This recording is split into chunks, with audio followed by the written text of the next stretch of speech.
महात्यागी, बैरागी, सत्य का बोध देने वाले, जड़ चेतन का पूरा भेद बताने वाले संत हुए। साहब ने सत्य का ही उपदेश दिया, झूठ नहीं बोले। साहब के ज्ञान में मिलावट नहीं है, मिलावट नाम की कोई चीज नहीं। साहब ने बिल्कुल मिलावट नहीं की। जैसे खोआ होता है, प्योर खोआ, उसको लोग कम लेते हैं, और उसी खोआ की यदि मिठाइयां बन जाए तो खूब लेते हैं लोग। प्योर खोआ को, प्योर खोआ की कहीं भी दुख लगी हो, वहां पर ग्राहक कम आते हैं। वहां वही आएगा जो खोआ खरीद के मिलावट करके मिठाइयां बना के बेचना चाहेगा, वही आएगा। और प्योर खोआ यदि कोई खरीदेगा भी बेचेगा तो इतना उसको लाभ नहीं है। इसलिए वो लोग फिर नकली मिठाइयों को खरीदते हैं, प्योर खोआ को नहीं खरीदते, क्योंकि वो महंगा भी है। इसी प्रकार से सदगुरु श्री कबीर साहब जी का जो ज्ञान है वो बहुत महंगा है, प्योर है। इसमें सर्वस्व निछावर करना पड़ता है, सब छोड़ना पड़ता है। स्त्री, पुत्र, कुटुंब, परिवार, जात, वर्ण, सब छोड़ना पड़ता है। और जितना भी वैभव है, राजमहल, ये सब फक्कड़ फकीर, हम कुछ नहीं। चारों दशा जगीरी में, मन लागो मेरो यार फकीरी। ऐसा ज्ञान पवित्र है बंदी छोर सदगुरु श्री कबीर साहब का। इसलिए लोगों को जल्दी पचता नहीं है। प्योर दूध हो, बिल्कुल पानी नहीं मिलाया जाए, और छोटे बच्चे को पिला दिया जाए तो उसे दस्त हो जाते, और उसी में आधा दूध और आधा पानी मिला के दिया जाए तो पचन लगता है। तो सारे संसार के जितने भी हैं मतपंथ सिद्धांत चल रहे हैं, जितने विद्वान हैं, वो आधा दूध और आधा पानी मिला मिला के, और कोई कोई तो एक हिस्सा दूध और 3 हिस्सा पानी मिला के बेच रहे हैं और खूब उपदेश कर रहे हैं, उसमें भीड़ लगी हुई है। और सदगुरु श्री कबीर साहब जी कहते पचे या ना पचे, इससे कोई लेना देना नहीं, लेकिन गलत काम क्यों करना। चाहे थोड़ी दुकानदारी हो, पर प्योर माल बिकेगा, न ज्यादा नफा से कोई लेना देना नहीं। कहा भी है कि साईं इतना चाहिए जामे कुटुंब समाए, और मैं भी भूखा ना रहूं, कोई साधु न भूखा जाए। बस इतना होना चाहिए। इसमें झूठ बोल करके, कपट करके, मिलावट करके कोई ज्यादा कमा भी लेगा तब भी यहीं छोड़ना है। संस्कार और बिगड़ जाएंगे बेकार में। इसलिए झूठ बोल के क्यों कमाना। सत्य के बल पर 1 पैसा और झूठ के बल पर 100 पैसा। 100 पैसा तो कमा लेगा, खूब मौज से खा लेगा, रह लेगा, लेकिन संस्कार तो बिगड़ गए। तो सदगुरु श्री कबीर साहब जी ने सत्य का उपदेश दिया, झूठ का नहीं, और उसमें मिलावट नहीं की। साहब ने कह दिया कि गंगा यमुना नहाने में कोई दोष नहीं है, पानी है, वहां ऋषि मुनि तुबदारी जाते थे, रहते थे, नहाते थे, लेकिन उसकी जो महिमा बढ़ाई दी कि नहाने से पाप कट जाते हैं, ये मिलावट की। गंगा नहाने से पाप नहीं कटते, गंगा है त्यागी बैरागियों के लिए ठीक है। दूर नहाओ, धो, कपड़ा धो, सुखाओ, है ना, घर गृहस्थियों से दूर रहना, नदी नालों के पास में रहना, निर्मल जल बहता है, भिक्षा करो, नदी के पास में बैठ के अपने पाओ, सीता जल सरतान को नीर पीजिए, सार नीर पियो, वहां पर नहाओ धो बढ़िया। लेकिन वहां पर ये भरम लगा दिया कि इसको नहाने से पाप कट जाते हैं, यहाँ नहाने से ऐसा हो जाता है, यहाँ नहाने से सभी प्रकार का जितना भी कलेश कष्ट है सब दूर हो जाते हैं, ये भरम दिया। वैसे नदियों की महिमा बढ़ाना, इसमें कोई दोष नहीं है, नहाओ धो, क्योंकि वहां पर खूब नहाते रहते थे संत महात्मा, 4 बने नहाते थे, बस लंगोटी उतारे सुखाए और पहन लिए, वहीं बैठ करके अपने ध्यान साधना भजन कर रहे हैं इसके लिए। पर इतनी महिमा बढ़ा दी, सारे संसार के लोग इतने उल्लू बना दिए कि उसमें नहाओ, उसकी पूजा करो, सारे पाप कट जाएंगे। नर्मदा मैया में नहाओ, उसके जल को पियो, ऊपर डारो, दुबकी लगाओ परिवार का नाम ले लेकर के, तो सारे पाप कट जाएंगे। इस प्रकार से ये लोग भरमाते बुलाते रहते हैं दूसरों को। सदुदय जी कहते हैं कि इससे कुछ भी नहीं होने वाला, कितने भी भरमाते बुलाते हो। वो तो महात्मा लोग थे, वहां रहते थे, अपने पानी पीते थे, नहाते धोते थे, उनके लिए ये साधन ठीक है। फिर बड़े बड़े लोगों ने कहा यहाँ साधु रहते हैं, लाओ यहाँ घाट भी बनवा देते हैं, तो वहां पर सीढ़ियां लगवा दिए करके बैठ करके। फिर धीरे धीरे धीरे धीरे वहां चढ़ौती चढ़ने लगी, बेवकूफ बनाने लगे। उन नदियों के नाम रख दिए जिन क्या क्या, ये सूर्य की पुत्री है, ये किसकी पुत्री है, कितने नाम रखे, सारे संसार को भ्रम में बुला दिया। और सदूसरी कवि साहब ने ऐसा नहीं कहा, उन्होंने कहा ये तो पृथ्वी के खंडक हैं और ये नदियां हैं, इनके नाम मनुष्य ने रखे। जल बहता रहता है, वहां पर जा करके साधु संत अपने रहते हैं, जंगल के कंद मूल फल खाते हैं, प्यास लगती है पानी पीते हैं, गर्मी लगती है नहा लेते हैं, कपड़े धो करके सुखा देते हैं, फक्कड़ फकीर वहां पर मौज से रहते हैं। उनकी पूजा करने से नदियों की कोई फायदा नहीं, उनमें सामग्री डालना, वहां पर पूजा करना और उनके नाम नदियों के नाम ले लेके माला फेंकते रहना, ईश ब्रह्म परमात्मा की कल्पना में लगे रहना, ये बहुत बड़ी भूल है। और हे ज्ञानी विद्वानों, 4 वेद 6 7 18 पुराणों के ज्ञाता हो, जपी तपी सन्यासी हो, जब तक आप इस भ्रम में लगे रहोगे तब तक आप लोगों का भ्रम दूर नहीं होगा किसी प्रकार से। हाँ, गाय की आप पूजा करते हो, यही दोष है, दूसरा जन्म सिखाने में जाना पड़ेगा। हाँ, पालना, उसको चारा देना, पानी पिलाना, दूध लेना, ये कोई दोष नहीं, गौ रक्षा करो, नवाओ धुलाओ।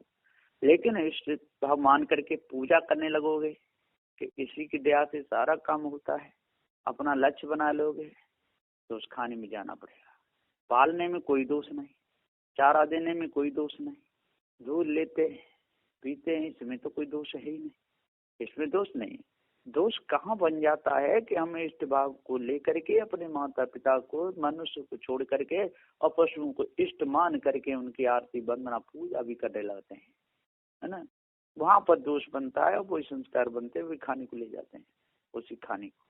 तो यहाँ विचार करना चाहिए, गाय भैंस बकरी कुछ ऊंट घोड़ा हाथी सूकर कुकर मसा, ये जितने भी हैं, ये सब पशु पक्षी उसमें खाने के जो जीव हैं, वो कोई श्रेष्ठ नहीं, उन्होंने अच्छे काम नहीं किए, मनुष्य के काम नहीं किए, इसलिए पशु पक्षी उसमें खाने में गए। यदि मनुष्य खाने में वो अच्छे काम करते, पवित्र काम करते, तो उन खाने में क्यों जाते, उस खाने में जाने का और कोई काम ही नहीं।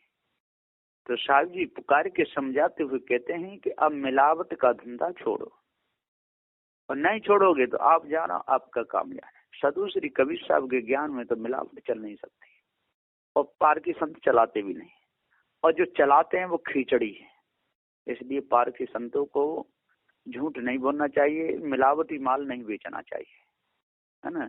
और मिलावटी माल बेचने वाले संसार में बहुत हैं, और खूब ऊपर बैठ जाते, नाम कबीर साहब का लेते हैं। कबीर साहब के नाम के बिना, कबीर साहब के द्वारा जो निर्णय किया गया उसके बिना उनका काम नहीं चलता है, और मिलावट उसमें कर देते हैं। जैसे कोई माता थी, उसने अपने पति से और पैसा ले लेकर के इकट्ठा करती रही, और जब अपने मायके गई अपने भैयाओं के जहाँ, वहां से सोने का हार बनवाए, नथ बनवाए, कमर करधनी बनवाए, पैरों की पायल सब पैर करके अपने गांव आई, अपने ससुराल में आई। सबने कहा कि कोई भाभी कोई चाची ये कहाँ से लाई, कि मेरे भैयों ने बनवाए। अब कितनी झूठ बोले, है ना। माल लेगी खसम का और गीत गा रही है भैयन के, खाए खसम के और गीत गावे भैयन के। इसी प्रकार से ये लोग सदूसरी कबीर साहब का नाम तो लेते हैं और निर्णय सदूसरी कबीर साहब के ज्ञान के अनुसार करते हैं, लेकिन चलते नहीं। जो सदूसरी कबीर साहब का जो ज्ञान है, जो विचार है, उनके आधार से नहीं चलते। मिलावट जरूर करते हैं, खोआ दूध का बनाते हैं, और बना करके उसमें कोई कोई तो आटा ही मिला देते हैं, कोई शकरकंद मिला देते हैं, मिलावटी, ले जा के बाजार में सस्ता, हमारा घी सस्ता है और प्योर है, ऐसे कह के बेचते हैं। कई तो पकड़े जाते हैं, बहुत से दूधिया पकड़े जाते हैं, नकली दूध तक बनाने लाते हैं। और कोई तो गड्ढाओं का पानी मिला के ले जाते हैं, मेढक तक चला जाता है। एक दूधिया था और उसने पानी मिलाया दूध में, मिलाया तो एक मेढक भी चला गया। अब उसने एक गली में जाके आवाज लगाई, दूध ले लो भाई दूध। तो एक सेठ जी निकल गया है, तो दूध लिया, तो 250 ग्राम दूध लिया, उसमें मेढक भी चला गया। घर पे जा करके उन्होंने जैसे ही दूसरे बर्तन में दूध पलटा तो कुदक के टर करके मेढक दूर गिरा, दूध नहीं रह गया। फिर वो दूसरे दिन दूधिया दूध बेचने आया, सेठ जी दौड़े दौड़े आए, बोले ओ भैया दूधिया कि तेरे दूध में कल मेढक लेकर रहा था, मेढक। दूधिया बोला आपने कितना दूध लिया था? कि 250 ग्राम दूध लिया था। तो बहुत चालाक था, क्या बोला कि 250 ग्राम दूध में मेढक नहीं निकलेगा तो क्या हाथी निकलेगा? ऐसे कह के आगे बढ़ गया, कितना चालाक आदमी। तो सदबुद्धे जी पुकार के समझाते हुए कहते हैं कि मिलावट करने वाले लोगों की कमी नहीं सुनता, बात बदलने वाले बनाने वालों की कोई कमी नहीं सुनता, आकाश पाताल ऊपर नीचे की बात करने वालों की कोई कमी नहीं संसार में। और ये ब्राह्मण लोग इतना धोखा दे रहे हैं सारे संसार को, तंत्र मंत्र जादू में फंसा रहे हैं और अलग अलग हवन बनवा देते हैं और उनमें घेरत को जलवाते रहते हैं, सामग्री बहुत जला देते हैं और लूट करके खाते रहते हैं। एक का लड़का खो गया था, ब्राह्मण से जाके कहा पंडित जी महाराज हमारा बेटा खो गया, क्या कि यज्ञ कर दे। तो माने यज्ञ कर दे, लेकिन बेटा नहीं मिला। अब क्या हुआ, ब्राह्मण का भी बेटा एक दिन खो गया तो बहुत परेशान था। तो वही आदमी आया, उसने कहा भैया आपका बेटा खो गया है, आप यज्ञ कर दो बेटा आ जाएगा। ब्राह्मण बोला कहीं यज्ञ करने से बेटा आएगा? तो मूर्ख आदमी, जब तेने मेरे पैसा खर्च करवा दिया कि यज्ञ करने से बेटा आ जाएगा, जब मेरा आ जाएगा तो तेरा नहीं आएगा क्या? तब उसकी नजर नीची हुई। तो सदबुद्धे कहते कि ठोकर खा के मनुष्य चेतता है। इन्होंने मायावी गुरबा लोगों ने, इन पंडित पुजारी ब्राह्मणों ने सारे संसारों को धोखा दिया। आज तो खैर वो भी सत्य को समझ गए, जान गए। अभी तो वो धोखा नहीं देते हैं, अभी तो उनको भी ज्ञान हो गया है। सदु श्री कबीर साहब का डंका बज रहा है पारक सिद्धांत का, और वो भी समझ रहे हैं, सोच रहे हैं कि पहले के हमारे जो पूर्वजों ने जो किया वो अच्छा नहीं किया।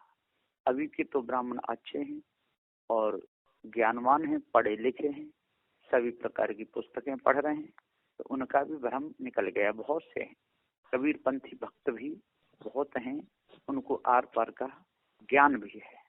तो सदबुद्धे जी पुकार कहते हैं कि रुपया में कम से कम 25 पैसा भर ब्राह्मणों का सुधार हुआ है, निज का ज्ञान हुआ है, अपने आप भ्रमाना भुलाना उन्होंने बंद किया है, अपने खून पसीना की कमाई खा रहे हैं। और 75 पैसा भर तो आज भी लूट में लगे हुए हैं। और खाली ये नहीं समझ लेना का जो इसको ब्राह्मण जाति कहते हैं वो ही ब्राह्मण है, वो नहीं, चारों वर्णों में ही ब्राह्मण है, चारों वर्णों में ही धार्मिक लोग हैं, चारों वर्णों में ही पंडित बने बैठे हैं और संसार को लूट रहे हैं। खाली जो मनु महाराज ने जो ब्राह्मण पता है वो तो बेचारे वो भी लूट रहे हैं, और जो चारों वर्णों में से, ब्राह्मणों में से, क्षत्रियों में से जो ब्राह्मण बने बैठे हैं, कथा रामायण भागवत पढ़ रहे हैं, वो भी सारे संसार को लूट रहे हैं।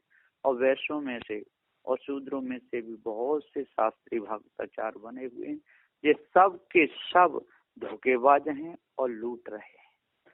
तो अब ये लूट को बंद तो नहीं करेंगे, क्योंकि उसके बिना इनका काम भी नहीं चलेगा। पर यदि सत्य को समझ लें, सत्य को समझ करके यदि चलेंगे तो इनका भी अंतःकरण शुद्ध होगा, पवित्र होगा, शांति आएगी। और जिसको उपदेश देंगे तो उसको भी शांति आएगी। तो ये झूठ से थोड़े बच सकते हैं, यदि बचना चाहें तो, ये पूरे बचना चाहें तो पूरे भी बच नहीं सकते हैं। इसमें कोई ज्यादा कठिनाई बात नहीं है। बहुत से लोग अति भ्रमक भी और साधु हुए हैं, पार की संत हुए हैं, उनको आर पार का ज्ञान हुआ है। तो धोखे में नहीं फंसाना चाहिए, धोखे में फंसाना ही मिलावट करना है। चेतन जी अमर है, इसके ऊपर कोई ईश्वर ब्रह्म परमात्मा नहीं है। और इस चेतन जीव को ईश्वर का अंश बताना ही मिलावट करना है। भ्रम और चेतन जीव को एक मिलाते हैं, भ्रम अवस्तु और चेतन जीव वस्तु। फिर भी इस जीव को भुला देते हैं। और इसको ज्ञान कब तक नहीं होगा? जब तक पारखी गुरु नहीं मिलेंगे, जब तक जड़ चेतन का भेद नहीं बताएंगे, जब तक ईश्वर परमात्मा की जो कल्पना है उसको हटाने वाले, उसको मिटाने वाले, सत्य न्याय निर्णय का उपदेश देने वाले पारखी सदगुरु देव नहीं मिलेंगे, तब तक इनके अंदर ये भ्रम का भूत लगा ही रहेगा। भ्रम ही सब जग रहा समाये, भ्रम छोड़ कतऊ नहीं जाए, परे न पूर दिनऊ दिन छीना, तहाँ जाए जहाँ अंग बिहूना, जो मत आते अंत चले आए, सो मत सब उन प्रगट सुनाए, यह संदेशा फुरके मानव लीने शीश चढ़ा है, संतोष सुख है रहु तो हृदय जुड़ा है। हे ज्ञानियों, हे विद्वानों, 4 वेद 6 7 18 प्राणों के ज्ञाता हो, जब तक आप लोग सत्य से वंचित रहोगे तब तक आपके जीवन में ये मिलावट चमक नहीं आने देगी, ये मिलावट आपके हृदय को शुद्ध नहीं होने देगी। बहुत से लोग हैं कवि साहब का नाम लेते हैं और लेकिन भ्रम में फंसा रहे हैं, कबीर साहब का नाम ले करके और भ्रम कल्पना में डूबे जा रहे हैं। नाम तो खूब लेते हैं, नाम लेने से कुछ थोड़ा होगा। नाम लेने से यदि पाप कट जाए और नाम लेने से अंतःकरण शुद्ध हो जाए तो सबका होना चाहिए। पर लोगों के अंदर भ्रम लगा हुआ है कि सूत जी महाराज कह गए सुनने से पहले ही कह के कलयुग केवल नाम आधारा, सुमिर सुमिर नर उतरे पारा। ये भ्रम सारे संसार को खा रहा है। नाम लेने से न किसी के पाप कटे और न कटेंगे, ये सारी झूठी बात है। कलयुग केवल नाम आधारा। यदि अभी मनुष्य अपने कर्मों को सुधारे, है ना, सत्य पर चले, है ना, नाम को धरने वाला केवल चेतन जीव ही सत्य। कलयुग केवल नाम आधारा। सारे नाम हैं जो जीव के आधार से चल रहे हैं और जीव ही इनको चला रहा है, जीव ही इनके अर्थ लगा रहा है।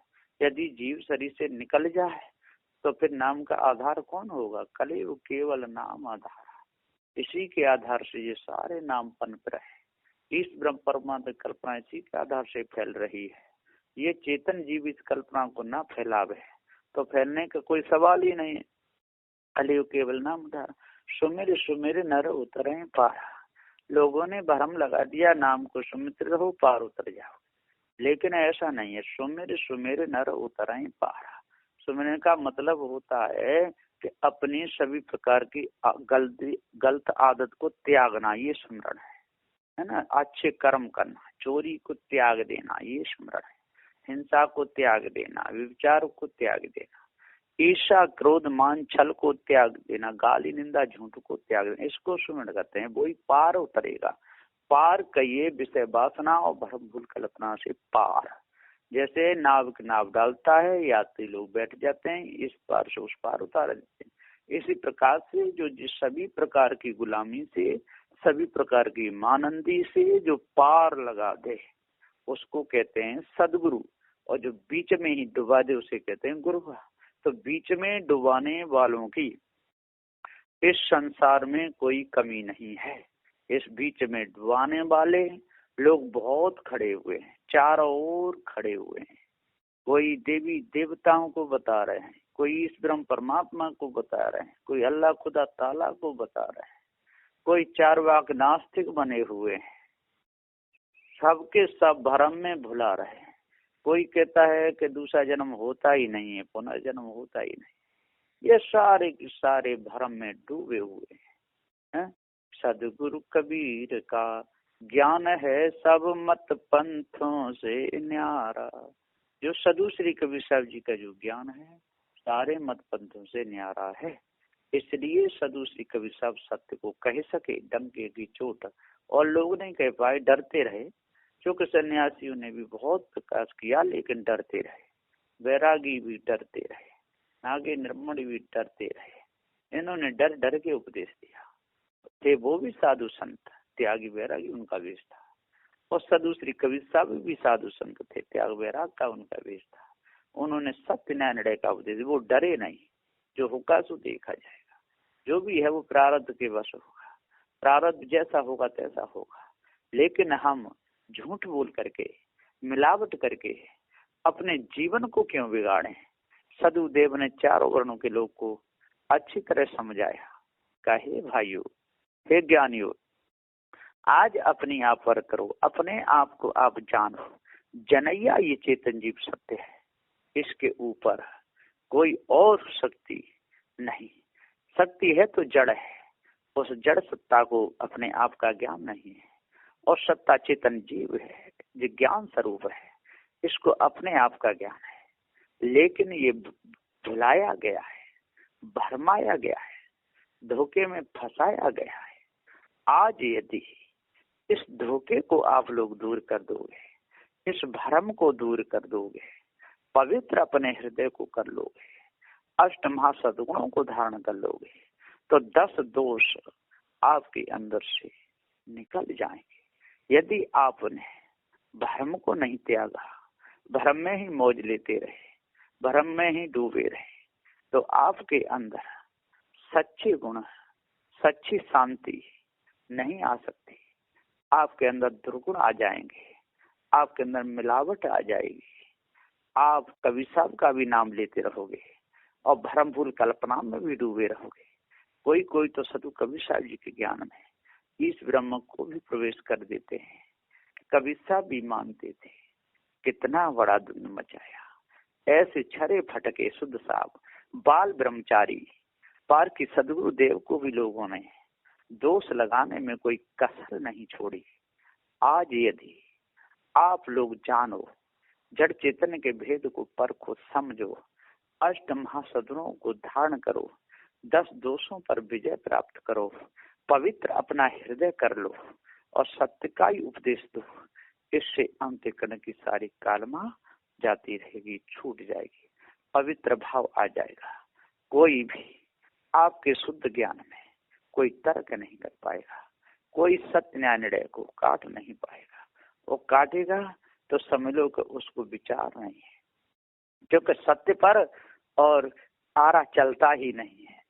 सत्य में छुरी घुसती नहीं, कांटा तक नहीं चुभ सकता है, क्योंकि ये अविनाशी चेतन जीव है।